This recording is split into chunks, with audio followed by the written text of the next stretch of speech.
Hello everyone, नमस्कार। स्वागत है आप सभी का आपके अपने यूट्यूब चैनल सॉफ्ट स्टडी पर। और साथियों, आज के इस क्लास में मैं आपके लिए तृतीयक और चतुर्थ क्रियाकलाप के ऑब्जेक्टिव क्वेश्चंस को लेकर आया हूं। तो इस चैप्टर के जितने भी इंपॉर्टेंट सवाल ऑब्जेक्टिव टाइप में बन रहे हैं, सारे सवालों को अभी हम लोग करने वाले हैं। तो बिल्कुल ध्यानपूर्वक आप सारे सवालों को देखिएगा, क्योंकि जितने भी प्रश्न हैं मेरे भाई, सारे प्रश्न सिलेक्टेड हैं, VBI है एंड वही क्वेश्चंस को लिया गया है जिसकी जो प्रोबेबिलिटी आपके एग्जामिनेशन में आने की सर्वाधिक है। तो आइए शुरू करते हैं। देखिएगा, पहला जो सवाल है आपके समक्ष, कहता क्या है कि निम्नलिखित में से कौन सा एक तृतीयक क्रियाकलाप है। चैप्टर को मैंने पढ़ाया है, डिस्क्रिप्शन में मैं लिंक भी दे दूंगा, या आप सिंपल प्लेलिस्ट में जाइएगा, आपको वीडियो मिल जाएगा। तो आप मतलब बाद में अगर इस वीडियो को देख रहे हैं तब मैं बता रहा हूं कि आपको प्लेलिस्ट में वीडियो जो है वो सीक्वेंस वाइज में मिल जाएगा। अन्यथा अभी तो जो बच्चे देखेंगे उनको तो जस्ट इसके नीचे वाले वीडियो में ही उनको ये चैप्टर आपका मिल जाएगा, चैप्टर 6 जो तृतीयक और चतुर्थ क्रियाकलाप है। तो आप प्लेलिस्ट से इस वीडियो को, जो आपका एक्सप्लेनेशन वाला वीडियो है, उसको आप आसानी से देख सकते हैं। क्लियर? या यूट्यूब पे सर्च कीजिएगा ना, geography bye soft study arts, तो आपको मिल जाएगा प्लेलिस्ट। तो आइए, निम्नलिखित में से कौन सा एक तृतीयक क्रियाकलाप है। ऑप्शन है खेती, बुनाई, व्यापार, आखेट। देखिए, अब मैं आपको बता दूं कि आप चैप्टर 6 में पहुंच चुके हैं। चैप्टर 6 में आप जैसे ही पहुंचते हैं तो आपके पास चैप्टर 4, 5 और 6 तीनों का नॉलेज जाता है। मतलब प्राथमिक क्रियाकलाप, द्वितीयक, तृतीयक और चतुर्थ, पंचम, इन सब का आपको क्या हो गया, अब ज्ञान हो गया है। तो अब आप ऑप्शन को क्लासिफाइड भी कर सकते हैं कि हाँ, कौन सा जो ऑप्शन है वो किस क्रियाकलाप के अंतर्गत आएगा। जैसे अगर हम लोग बात कर लें कि तृतीयक क्रियाकलाप, तो देखिए खेती के बारे में बात करें तो खेती आपका प्राइमरी एक्टिविटीज है, क्योंकि आपने पढ़ा है प्राइमरी एक्टिविटीज में वैसे एक्टिविटी को, वैसे क्रियाकलाप को हम लोग रखते हैं जो जनरली जो है प्रकृति से जुड़ा हुआ होता है, जनरली नेचर से जुड़ा हुआ होता है, डायरेक्टली रूप से, प्रत्यक्ष तरीके से। ठीक है, बुनाई आपका हो गया, तो ये आ जाएगा आपका द्वितीयक क्रियाकलाप में, है ना, ये सेकेंडरी एक्टिविटीज आपका है। फिर उसके बाद व्यापार की अगर हम लोग बात करें तो इसमें जनरली हम लोग सेवा प्रदान करते हैं, और सेवा वाले जितने भी आपके क्षेत्र आ जाते हैं सब तृतीयक क्रियाकलाप में आ जाता है। सो यहाँ पर जो ऑप्शन सी है ये आपका सेवा सेक्टर से संबंधित है, यानी यही तृतीयक क्रियाकलाप है। ऑप्शन डी आखेट आप देख लीजिए, मीन्स डेट की शिकार करना, ये भी आपका प्राथमिक क्रियाकलाप में चला जाएगा। तो खेती प्राथमिक है, बुनाई सेकेंडरी है, व्यापार आपका टर्सरी यानी तृतीयक क्रियाकलाप है, आखेट आपका क्या हो जाएगा, तो ये प्राथमिक क्रियाकलाप होगा। तो जो हमारा प्रश्न कर रहा है, प्रश्न के अनुसार हमारा जवाब क्या हो जाएगा, ऑप्शन सी हो जाएगा, व्यापार आपके सही जवाब हो जाएंगे। क्लियर? क्योंकि आपने पढ़ा है तृतीयक क्रियाकलाप में, मैंने बखूबी बहुत ही अच्छे से पढ़ाया है, पूरा जोर इतना मतलब समझा कर पढ़ाया है कि कहीं पे किसी तरह का कोई संशय होगा ही नहीं। मैंने आपको बताया कि जितने भी सेवा वाले आपके आते हैं, जैसे शिक्षण का कार्य हो गया, डॉक्टर, चिकित्सक, ये सब आपके सब आ जाते हैं, सो तृतीय क्रियाकलाप में आ जाते हैं। धोबी, नाई, जितने भी सेवा क्षेत्र से संबंधित है आपके। क्लियर? चलिए, नेक्स्ट है आपका दूसरा सवाल। देखिएगा कि विकसित अर्थव्यवस्था में जो बहुसंख्यक श्रमिक होते हैं वो किस क्रियाकलाप में रोजगार पाते हैं। विकसित अर्थव्यवस्था में, जो हमारी अर्थव्यवस्था विकसित हो चुकी है, तो वैसे अर्थव्यवस्था में, तो मैंने आपको बताया है कि जनरली जो भी विकसित देश हैं वहां पर ज्यादा से ज्यादा लोग सेवा सेक्टर में ही क्या होते हैं, संलग्न होते हैं, सेवा सेक्टर से ही उनका संबंध होता है। तो यहाँ पर विकसित अर्थव्यवस्था में अगर हम लोग देखें तो सेवा क्षेत्र किस में आ जाता है, तृतीय क्रियाकलाप में आ जाता है। तो ऑप्शन ए आपके सही जवाब हो जाएंगे कि विकसित अर्थव्यवस्था में जो बहुसंख्यक श्रमिक होते हैं वो किस क्रियाकलाप में रोजगार पाते हैं, तो सर वो तृतीय क्रियाकलाप में रोजगार पाते हैं। ठीक है, वो तृतीय क्रियाकलाप में रोजगार पाते हैं, ध्यान रखिएगा। नेक्स्ट आप देखिए सवाल, तीसरा नंबर सवाल है कि तृतीयक क्रियाकलाप में मूर्त वस्तुओं के उत्पादन के बजाय क्या सम्मिलित होता है। वैसे तो देखिए इसमें वस्तुओं का उत्पादन होता नहीं है, लेकिन यहाँ पर कहता है कि मूर्त वस्तुओं का उत्पादन, क्योंकि तृतीय क्रियाकलाप में तो जनरली आपने पढ़ा है कि सेवा हम लोग प्रोवाइड कराते हैं।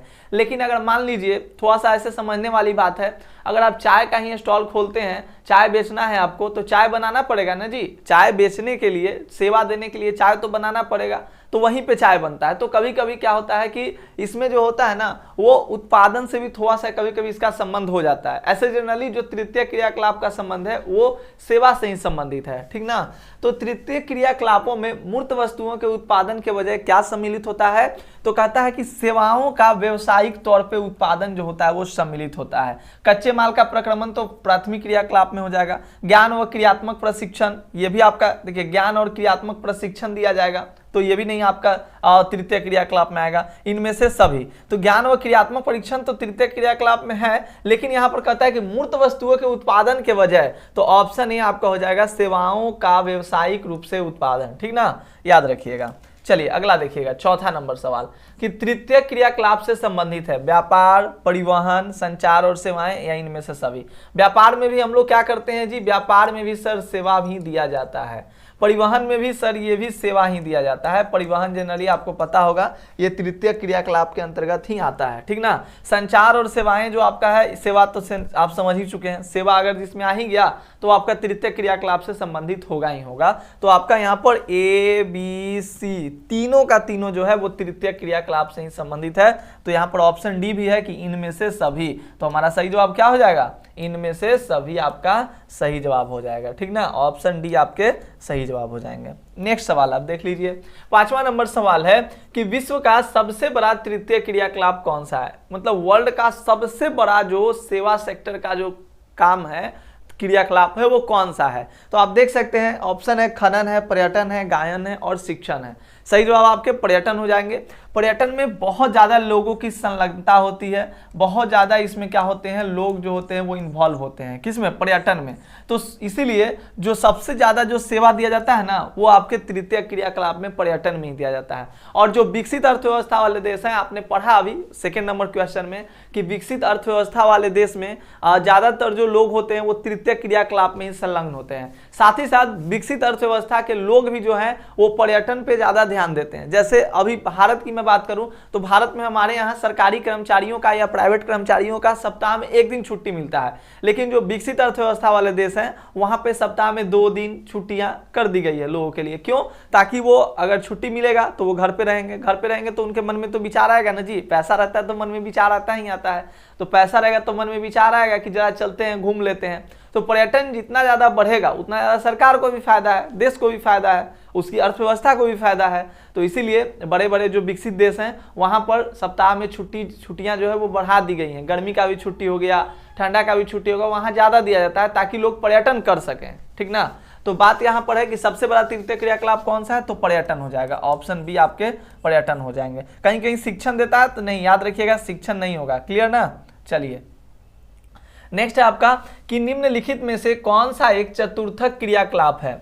देखिए चतुर्थ क्रियाकलाप, यहाँ पर तृतीयक और चतुर्थ क्रियाकलाप नाम ही है। देखिए चतुर्थ और पंचम जनरली जो क्रियाकलाप आपने पढ़ा है ना, इसी चैप्टर में आपको पंचम क्रियाकलाप भी पढ़ने के लिए मिला, तो उसमें एकदम क्वाइट डिफरेंट होता है, थोड़ा सा का ही अंतर होता है, ठीक ना, थोड़ा सा का अंतर होता है। अभी मैं आपको बताऊंगा, क्वेश्चन उस तरह के हैं इस सेट में आपको देखने के लिए मिलेगा। तो निम्नलिखित में से कौन सा एक चतुर्थ क्रियाकलाप है।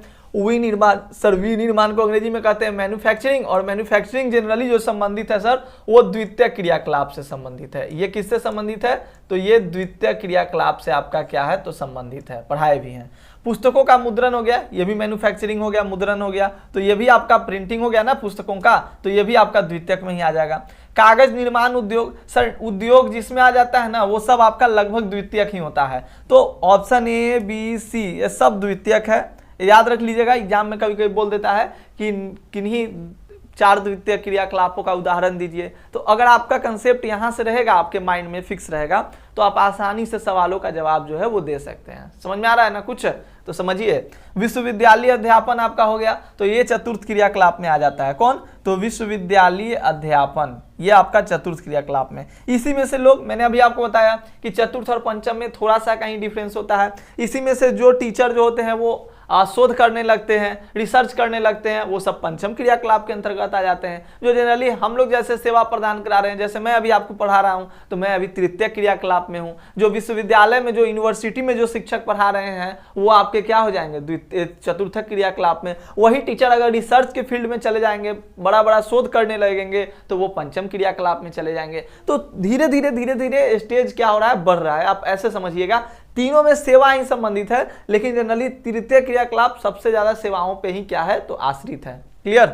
चलिए निम्नलिखित में से कौन सा एक सेक्टर दिल्ली, मुंबई, चेन्नई और कोलकाता में सर्वाधिक रोजगार प्रदान करता है? अब सिंपल सा बात है, दिल्ली, मुंबई, चेन्नई, कोलकाता तो मतलब अगर पूरे भारत में हम लोग कंपेयर करें तो विकसित है भाई, भारत की तुलना में पूरे भारत के जितने भी शहर हैं आपके उसमें।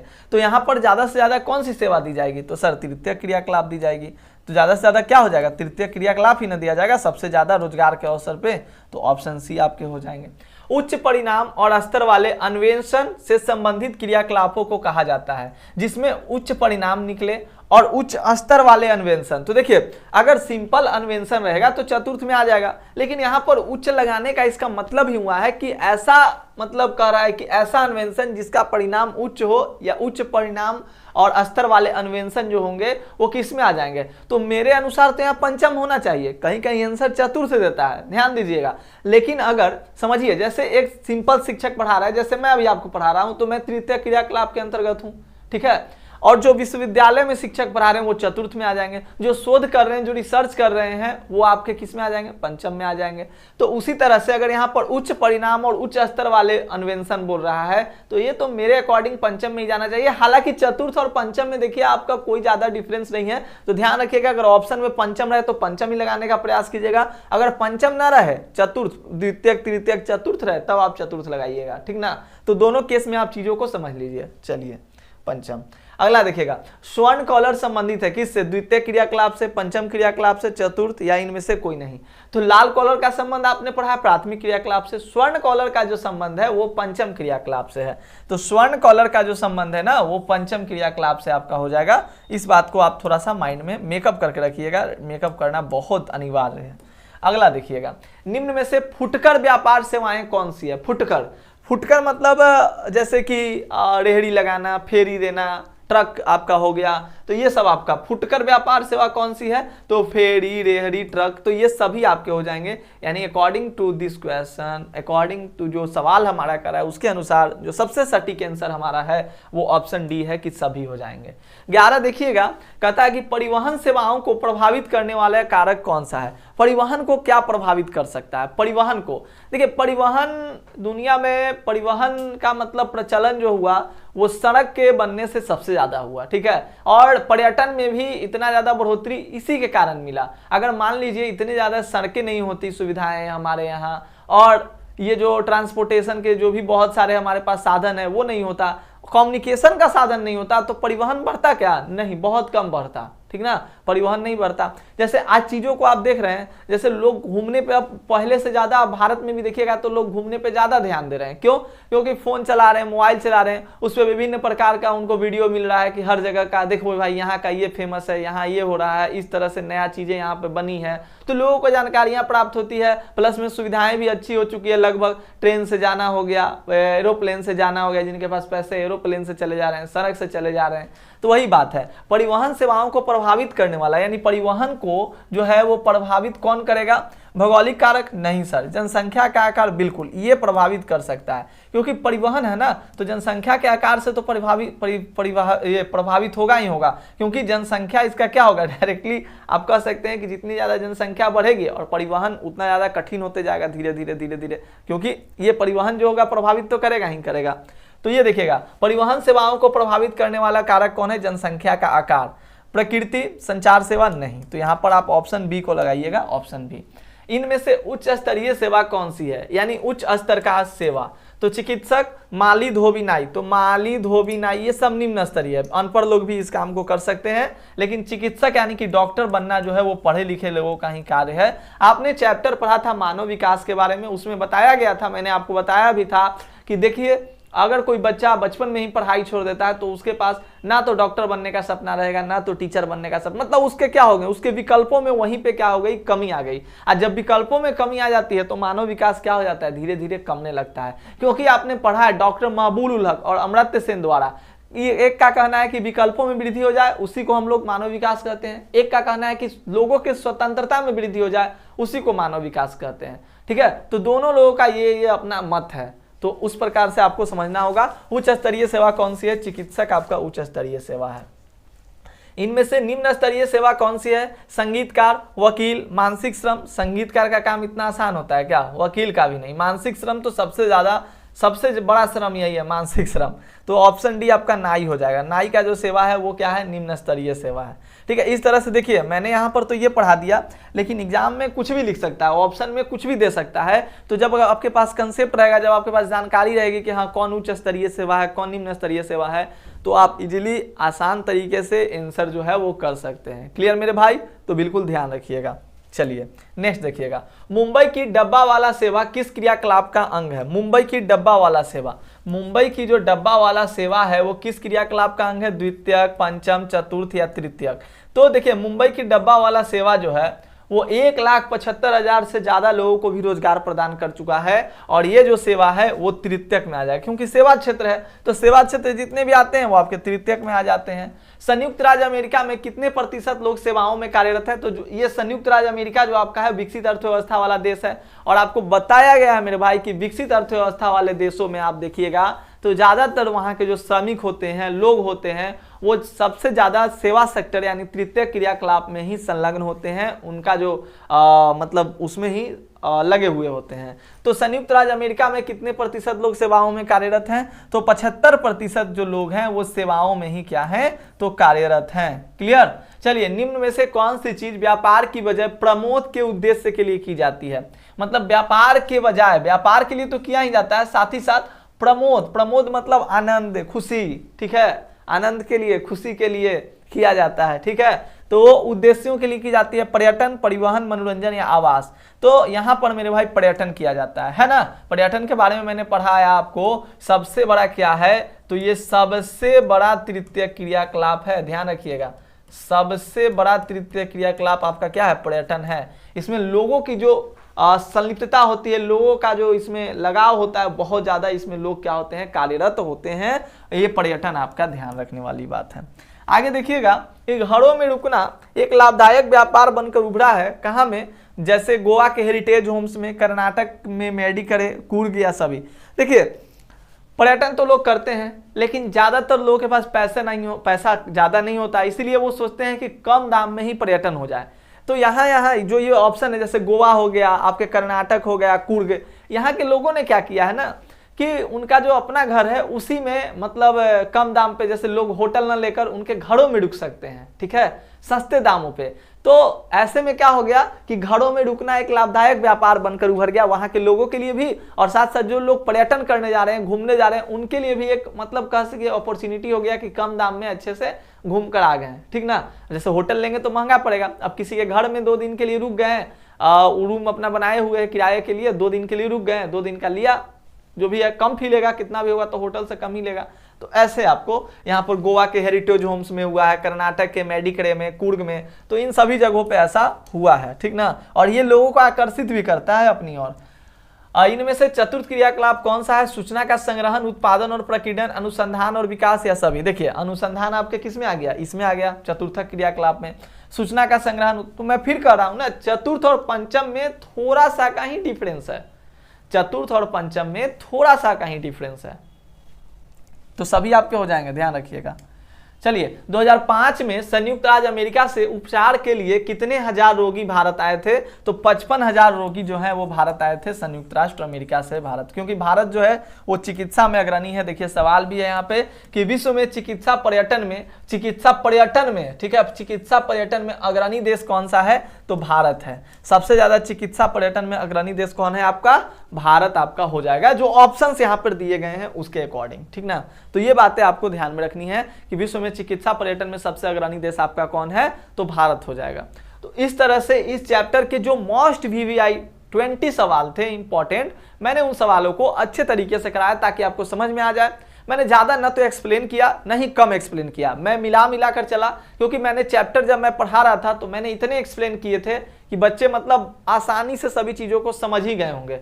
इसीलिए मुझे लगा कि आज उतना एक्सप्लेन करने की आवश्यकता है नहीं, इसलिए मैंने बस चीजों को हल्का हल्का आपको समझाने का प्रयास किया। उम्मीद है कि आपको फिर भी बहुत अच्छे तरीके से समझ में आया होगा, और जिनको ना समझ में आया है आप क्या कीजिए कि डिस्क्रिप्शन में या ऊपर मैं भी आई बटन में लिंक दे दूंगा आपको, आप वहां से या सिंपल आप जाकर यूट्यूब पे सर्च कीजिए geography bye soft study arts, आपको हर एक चैप्टर का वहां पे क्लासेस देखने के लिए मिल जाएगा। आप आसानी से वहां से पढ़कर अपनी क्लास को कंप्लीट कर सकते हैं। क्लियर? तो इस बात का आप ध्यान रखिएगा। तो चलिए आज के इस क्लास के लिए बस इतना ही मेरे भाई, मिलते हैं हम लोग अपने अगले क्लास में। तब तक के लिए धन्यवाद। जय हिंद, जय भारत।